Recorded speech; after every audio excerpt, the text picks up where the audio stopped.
અમદાવાદ સહિત 13 જિલ્લામાં આજે રેડ એલર્ટ. કડાકા સાથે તૂટી પડશે ભારે વરસાદ. 16 જિલ્લામાં શાળા કોલેજોમાં આજે રજા જાહેર કરવામાં આવી. ગુજરાત પર ફરી એકવાર ભારે વરસાદની મોટી આફત તોળાઈ રહી છે. હવામાન વિભાગ દ્વારા રાજ્યમાં ભારેથી અતિ ભારે વરસાદની આગાહી કરવામાં આવી છે, જેને પગલે તંત્ર સંપૂર્ણપણે એલર્ટ મોડમાં આવી ગયું છે. સાવચેતીના ભાગરૂપે પ્રભાવિત વિસ્તારોની શાળા કોલેજોમાં રજાઓ જાહેર કરી દેવામાં આવી છે, તેમજ સરકારી અધિકારીઓની તમામ રજાઓ રદ કરીને હેડક્વાર્ટર પર હાજર રહેવાનો આદેશ આપવામાં આવ્યો છે.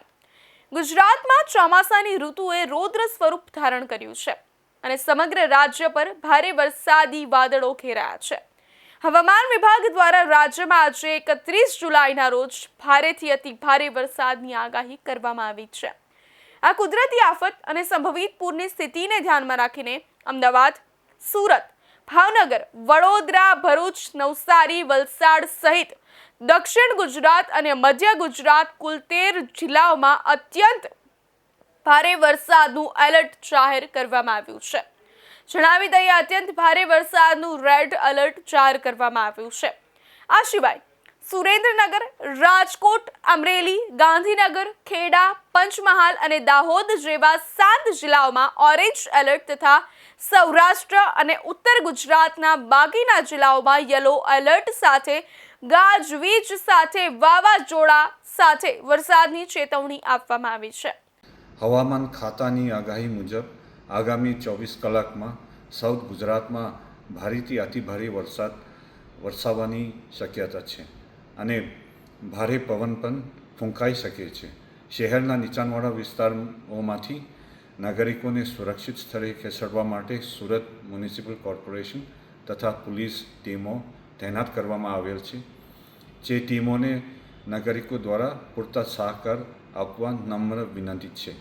શહેરમાં ટ્રાફિક વ્યવસ્થા સુવ્યવસ્થિત રીતે જળવાઈ રહે તે માટે ટ્રાફિક પોલીસ તરફથી રોડ ડાયવર્ઝન અંગે દર કલાકે સોશિયલ મીડિયાના માધ્યમથી નાગરિકોને જાણ કરવામાં આવશે. ભારે વરસાદ આગાહીને લઈને અમારા સુરત શહેરની જનતાને નમ્ર અપીલ છે કે આગાહી મુજબ તેજ ગતિથી પવન ફૂંકાવાની સંભાવના છે, જેથી આપના મકાન, બિલ્ડિંગ ઉપર કોઈ પણ ઉડાઈ જાય તેવી વસ્તુઓ હોય તો તેને વ્યવસ્થિત મૂકો. ઝાડ, વીજ થાંભલા, હોર્ડિંગ્સ અને નબળા બાંધકામમાંથી દૂર રહો. ખાનગી હોર્ડિંગ્સના સંચાલકોએ હોર્ડિંગ્સ ભારે પવનમાં પડી ના જાય અને કોઈને નુકસાન ના થાય તે અંગે તકેદારી રાખવી.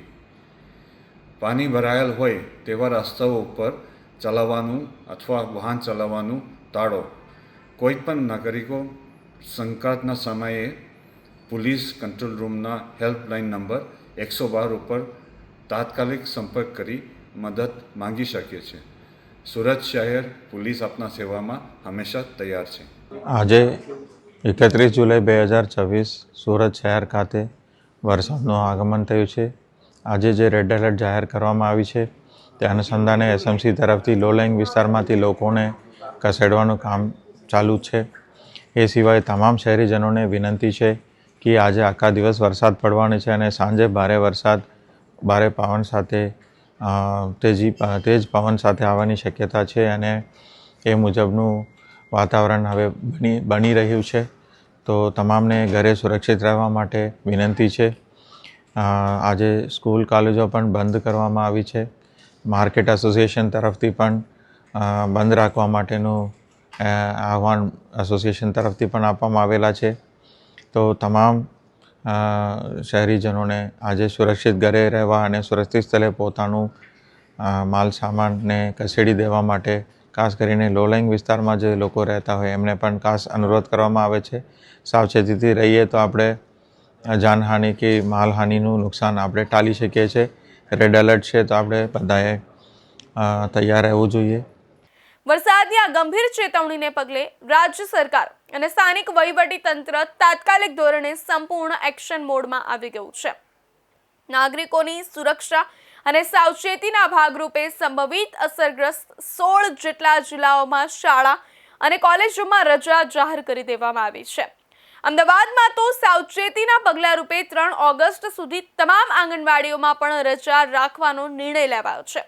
સાથોસાથ આપાતકાલીન પરિસ્થિતિને પહોંચી વળવા માટે તમામ સરકારી અધિકારીઓ તથા કર્મચારીઓની રજાઓ રદ કરીને તેમને હેડક્વાર્ટર ખાતે હાજર રહેવાનો કડક આદેશ કરવામાં આવ્યો છે. પંચમહાલ જિલ્લામાં પણ સાવચેતી રૂપે શ્રદ્ધાળુઓને હાલ પૂરતી પાવાગઢની યાત્રા ટાળવા માટે ખાસ અપીલ કરવામાં આવી છે.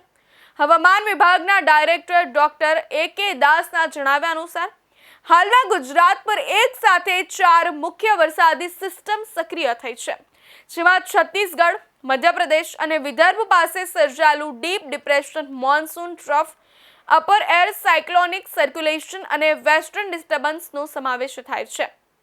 આ મજબૂત સિસ્ટમોના કારણે રાજ્યમાં 2 ઓગસ્ટ સુધી ગાજવીજ સાથે ભારે વરસાદ થવાની શક્યતા છે.